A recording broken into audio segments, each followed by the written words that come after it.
seems to me, having watched this yesterday and shed all the right tears, honestly, with my wife, who's not very well at the moment, so we had a lovely sort of afternoon on the bed watching your movie, and it was so Christmas. It feels Christmassy outside anyway. It was more Christmassy because watching your film. You have given Charles Dickens' Christmas Carol even more heart. So congratulations. Oh, thank you so much. How did you do that? I just, when I come up with an idea to make a film, I just think, what can I do to push the envelope, shift the needle? What does the world need? What can I do to kind of help make us feel more together? Yeah, and because that's your mindset, you then get gifted what you need from somewhere, and none of us know where that is, but it does happen, doesn't it? It does, yeah. I was watching a few years back during lockdown, in fact, I was watching It's a Wonderful Life, my favourite film, and I was sitting there crying buckets at the end, like all of us, and I was like, I want to make a film that makes me feel like that film. So you did. And so I did. What did you call it? It's a Wonderful Afterlife. Yeah. So I went to Charles Dickens' house, actually. It was just before lockdown, so I was able to get in. And I walked around for 2 hours, went to his living room, where he conducted his soirees. I went to the kitchen where they make the figgy pudding. And I walked around the whole house, and I just said, Charles, if you were me and living today, what would you do? And honestly, it just started fitting the whole idea of having a kid that is sick, Tiny Tim, because it's around the corner from Great Ormond Street. Parents who can't afford private healthcare. I thought, how topical is that? Yeah. There was the idea of refugees getting sort of shunted all over the place again. Once I hit on the idea of a Ugandan Asian who turns to money and loves money to protect him from everything he's been through, it just clicked. Yeah, and it's so understandable. The whole story is completely understandable, isn't it? And it's people, who have come from a certain background who never want to go back there, and because all those decisions thereafter are based on fear, they insulate themselves from whatever it is they're scared of. But misery is in the mix, because in the end, that's all. There's a lot of people in life who start off thinking their life is going to go this way, and and I know there's whole generations of people where it just didn't happen, they sacrificed stuff for their kids, that because of circumstances they ended up where they didn't think they were going to end up. And this is across every culture, every background. And so this film, for me, Scrooge, Scrooge was depressed. Charles Dickens was a manic depressive, apparently, I read. And he wrote A Christmas Carol during one of these bouts of depression to try and find the good in the world, and that's why he wrote A Christmas Carol. That's why it's a little bit all over the place, because it's someone who's going from being super happy to super sad.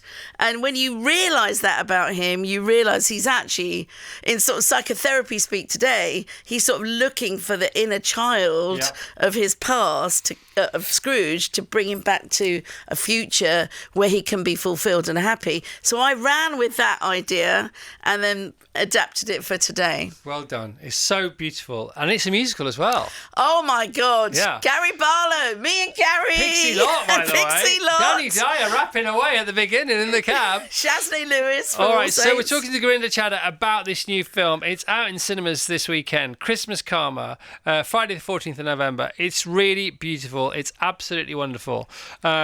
Honestly, we were taken away. We know the story, but there's different ways to tell the same story. And boy, do you do that. I mean, how far do we go with us talking about it? Do we talk about Uganda? Are we going to? Do you want to leave that as a spoiler, or? Yeah. Let that happen. All right. Okay. I think what the most important thing for me is, it's great that you're being all Christmassy. I know it's November, but we were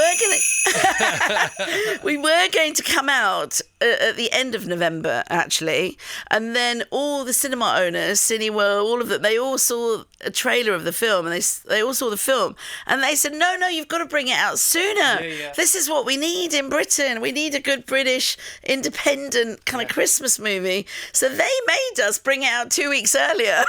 And so the miracle, tell us about the miracle. So the miracle is, of course, like everything, I mean, it's really hard making films. It really is. Well, you should know, because you made some absolute crackers. Yeah, but I've struggled with every film I've made, including this one, because people are scared, you know. It's, of course, it's easy for all of us to watch movies on TV these days. And so independent cinema is struggling, you know, it really is. And when I wrote the script and sent it out, I thought, oh my God, this is a blinder. Did the industry agree? No. When was this? This was about 4 years ago. Right. So I kind of was like, you've got to back this. It's Christmas, come on. But no, I didn't get a lot of love from the industry here in Britain. And I happened to be walking down the street in Cannes 2 years back now. As one does. Yeah. And these two Indian women saw me on the Croisette, and they were all giggling and going, oh my God, it's Gurinder.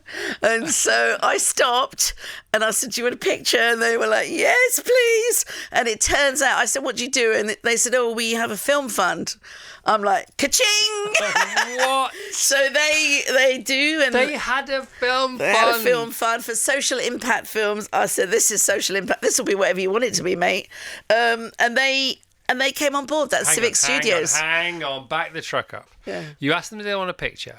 You find out what they do, right? Yeah. You're still on the street. You've just had the picture taken. Yeah. What happens next? I said, what do you do? Yeah. They said, we have a social impact film fund. Right. And then? I told them, oh, well, I'm trying to make this film. Yes.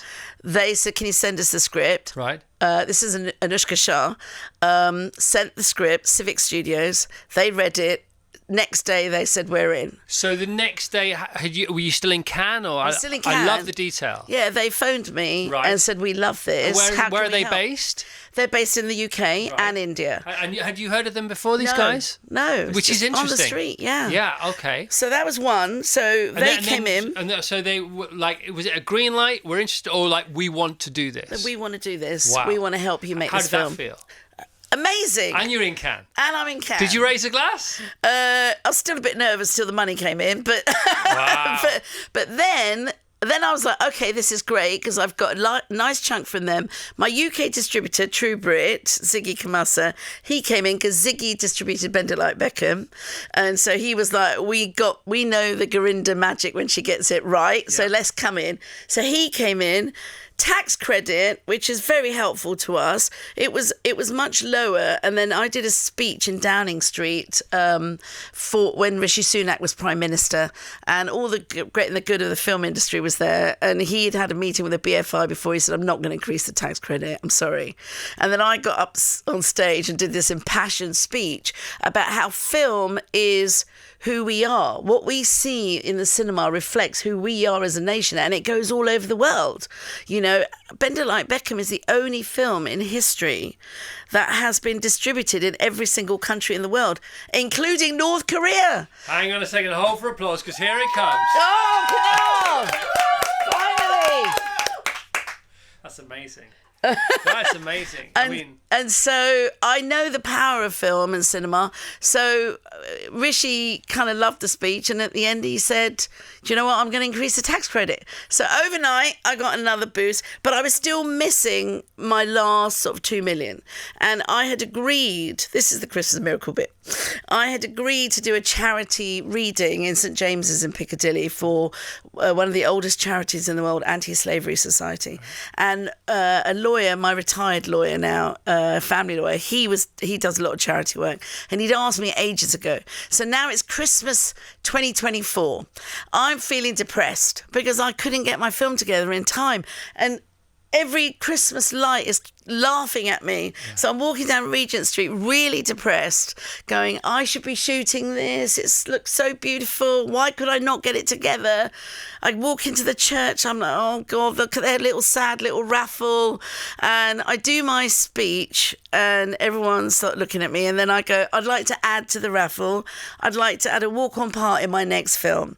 And everybody cheered and they sold loads of raffle tickets. And at the end, Sunil came up to me with this other lady, said, what's this film about? Told him the story. He said, wow, that sounds like a great film. Why aren't you making it? I said, well, I need another 2 million, Sunil, you know, so I'm sad I can't make it this Christmas. He went off. Next day, he calls me. He says, Gurinder, we're so sad. You've given us so much pleasure. Few of us got together after. We've all put our hands in our pockets. And I've got your money. Best story. Yeah. Here's your money. Go and make your film.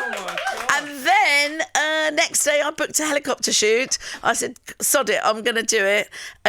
I'm sure the money will come through. But I booked a helicopter shoot and I shot all over London. So when last Christmas? And that's what you see in the film now. Yeah. So when last Christmas was that? Was that November? That was December 2024. Yeah. So it's already December. You weren't making it. Yeah. You gave a speech at a church, and the next day you started to make the film.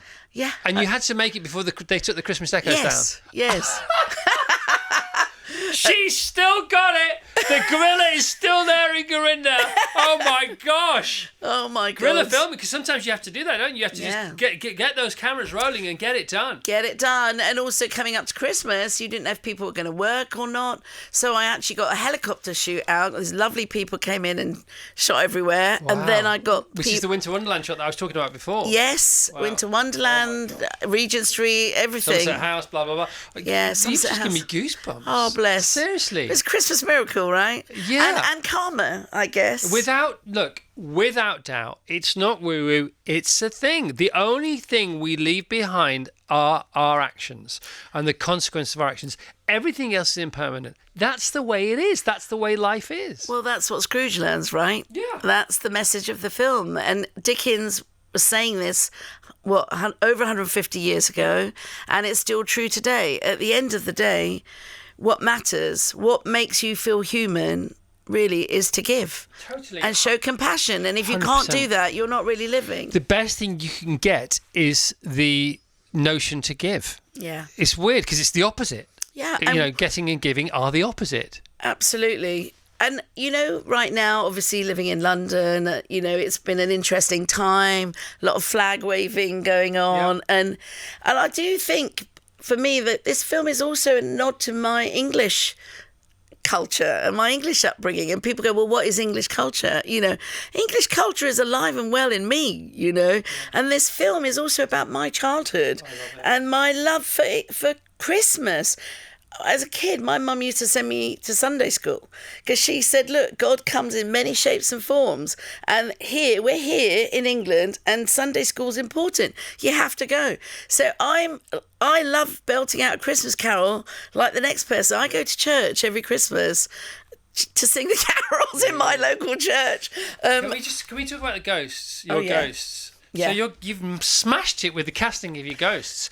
By the way, if you just tune in, we're talking to Gurinder Chadha about her wonderful new film. It's out this Friday. It's across the country. It's called Christmas Karma, and it is awesome. It's an awesome, awesome take on Christmas Carol. So your Ghost of Christmas Past, Eva Longoria. Yeah. Present is Billy Porter, and future is Boy George. It's just rude. You're just having too much fun. Don't forget Hugh Bonneville is Marley. I know, don't worry. I get it. Okay, we got Danny Dye, we got Pixie Lott. Don't worry, calm down. Right, I get it. I've seen it. I remember it. Okay, if I leave one out, then I'll get upset. Yeah, no, okay, fair enough. Hugh Bonneville, he won't mind. He's in everything at the moment. But not looking like this, emaciated. I've seen him on a few nights out. So, Boy George. Yes. Tell me about that. So, in the film... So it's a musical, as you know, right? It's not a full-on musical. It's got brilliant musical interludes. Yeah, it's got songs that push the narrative. Yeah. So because we were all locked up, I had plenty of time to work on the songs. And so I was able to spend time working on the lyrics, working on the songs, and pushing, the narrative through the songs. Yeah. So the song that is all about the past, and it's called Pain of the Past, which I wrote with Gary Barlow. Can you imagine? You've been having all the fun. I have. You've got to leave some for somebody else. Me and Gary, I'm telling you want to hear my voice notes. He's like, have you been to his house? Did you go to his house? No, but just in the studios. Right. But he's all like, oh, I love you, Gurinder. You're so positive. I love it. He's so understated, it's not true, is it? Totally understated. It's like you wouldn't know what he does ever for a living. I mean, unless you knew he was Gary Barlow. Do you know, we wrote Pain of the Past in 6 minutes. Yeah, of course. I can't even believe It's what he does. It's what he does. Yeah. So blooming talented. So annoying. Oh my God, I was gobsmacked. So that song, I needed someone really special to sing that song, because it's about looking back at your past, knowing you've made mistakes, and how you're going to go forward, you know, and not beat yourself up about it and find a way forward. And that's when I just thought Boy George. So what happened next again? So then I got in touch with Boy George. How did you get in touch with Boy George, Gurinder? You have to go for a casting agent. Right. Okay. So my lovely official channels. Official. You got to go official. Yeah. Right. But I'd met him a few times, you know, and he has a love of India and all things Indian and spiritual. So we got in touch, and he was interested. He was on Broadway at the time doing Moulin Rouge. So he loved the outfit. He was like, "Oh my God, I get to wear this. That's lovely." But he loved the song, and then he came into the studio with Nitin Sawhney and he recorded it, and we all got goosebumps. Yeah. So his sings. Voice is so special. Oh my God! And when he's in the mood, he sings, and wherever it comes from is another place. Definitely, right? And you don't know it's him when you watch the movie. It's a reveal at the end. Yeah. Now I've spoiled it. Sorry, but the pain that he sings with and the emotion is just wonderful. Pathos, the melancholy. Pathos, yeah. Billy Porter. Powerhouse. I mean, hello. Woo! He's great. Beautiful gospel song written by Shaznay Lewis. Billy Porter is definitely what you call a triple threat. Yeah. Sings, dances, acts. Triple threat, I like Bit that. of a diva here there's and there. There's a triple lock and there's a triple threat. And you need to lock down the triple threat. So they're yours and nobody else's. Buy them off the market. I've got some lovely outtakes with Billy going, hold on, we can't do this like this. I'm going to rehearse, man. His voice is so breathy, isn't it? Yeah. Very, very clever actor. And I needed the Ghost of Christmas Present to be very commanding, because he's got the message of how no nonsense. Yeah, and you can't carry stuff with you. Yeah. You know, we've all got trauma from our childhood in some shape or form. You got to let it go, you know. And my Scrooge, Sue, is not ready to let it go. What about Eva Longoria? She smashes it. So Eva. Now, that's another miracle. So I was asked by Eva to present her directorial debut, Flaming Hot, for an Academy screening here in London. Wow. I said, of course, I'll support you. Came down, met her, did the Q&A. We had dinner after. She said, I'd love to work with you. What are you working on? I said, I'm doing an updated version of Dickens. And the Three Ghosts, and she went, hello, I'm Mexican-American, you know, we own Ghosts, Day of the Dead. Yeah. I need to be in this movie. Yeah, and by the way, she brought that with her. She brought it with her. As soon as I realised it, I went back and rewrote the script for her. And it's great because she comes in speaking Spanish, and he's like, excuse me, we're in England, can you speak English, please? Yeah. So it was actually quite funny. It's so funny, you know, because having watched it just, you know, less than 24 hours ago, I'm remembering it so fondly, but then it's like, this is why you should all watch movies you like at least twice, because then you get all the... If you like a movie, you think that was a nice movie because it was perfectly packaged, but the sort of detail in the packaging, which builds up the wall of trust with the person who's watching it, who then does a subconscious deal with the movie to say, no, okay, you're delivering on every level here, I'm going to watch it. Well, I was very conscious that people know Dickens. People know that story. Yeah. People know the ending. We all know what's going to happen as soon as you watch it, right? So my job was to make the journey interesting for you. Which has been your favourite take on Dickens cinematically? Well, the Oliver Sims is very good, and the Muppet Christmas Carol is very good. Those are my two favourite ones. So I had to beat that, you know, and I had to bring my own sensibility. We were talking this week or last week about the most remade film, but it might be A Christmas Carol. I can't remember why we talked about it last week, because there's another film that keeps getting made. Actually, Running Man. We're talking to Edgar Wright about The Running Man, which is a Stephen King book. Yes. Arnold Schwarzenegger made it, and then we said, okay, this isn't a sequel, this is a remake. And then there's Thomas Crown Affair, but Christmas Carol must be up there, mustn't it? I think so. There's so many versions of it, and there are so many bad versions too. Yeah. But I think the message of Dickens, what he was trying to say, I think is universal. It's the best. So it works. Scrooged is good too, with Bill Murray. I was going to say that's my favourite one. Yeah, that's a good one. I think that the whole thing about, you know, that we're more mindful and less mindful than we've ever been before in equal measures. And the whole thing about, you know, human beings are made of mistakes, and you can't take your past with you, and you've got to let it go. But before you've got to hold it lightly first, and gently sort of of cradle it first before you let it go. Otherwise, you're sweeping it under the carpet, which is different because then you're burying it and it's going to come back and bite you. Yeah. And we talk about that all the time. We talk about being in the moment, and then we talk about being too much ahead of yourself and in the future is almost like renting today out to tomorrow, and then you do the same again tomorrow, so you never get today. And that's all in A Christmas Carol, isn't it? That's it. I mean, Dickens was talking about karma. Of course he was. It's a very Indian concept, right?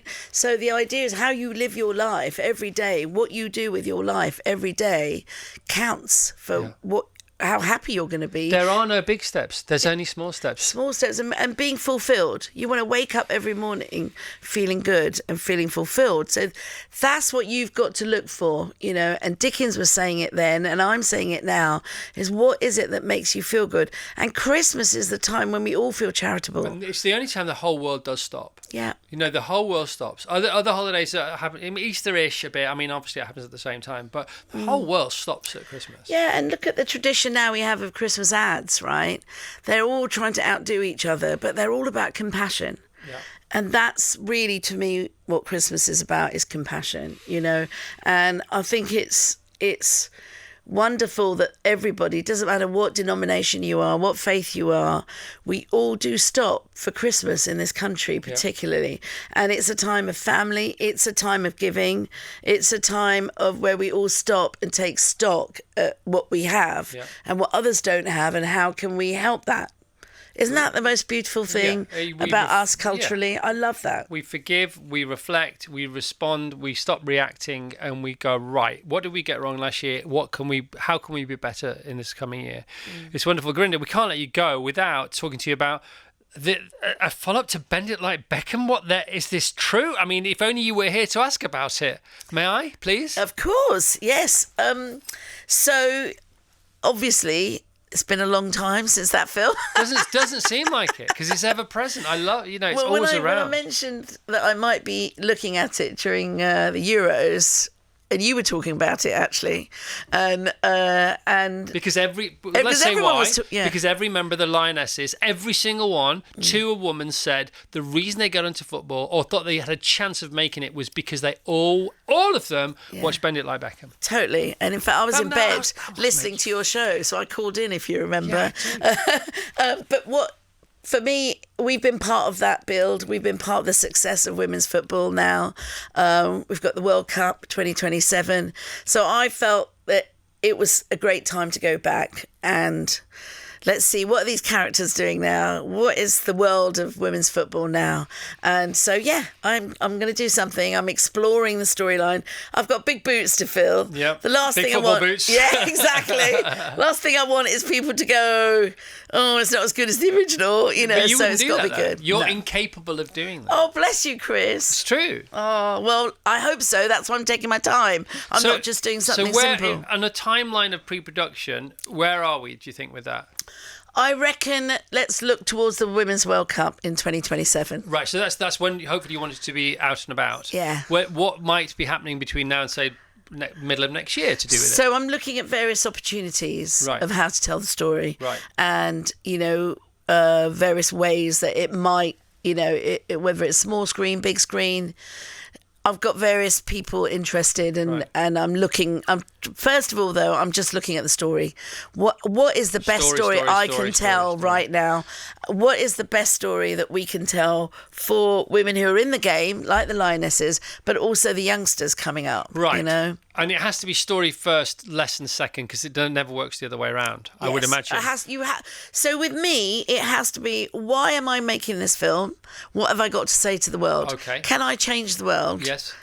And then if I can, how can I help? That's it. My name's Gurinder. I'm your server tonight. How can I help? Yes, exactly. I'm here to help. Every film of mine in some way has been about intolerance and prejudice in some shape or form. Yeah. And so that's what I keep doing over and over again in different ways. What do you think might have happened if you had a mood board now or a brain fart board, and you're just writing stuff down? Just give us the first 10 ideas that might pop into 5 ideas that might pop into your head without giving anything away. For what might happen next? Yeah. Well, I think both Jess Bumrah and Jules will be in their 40s now.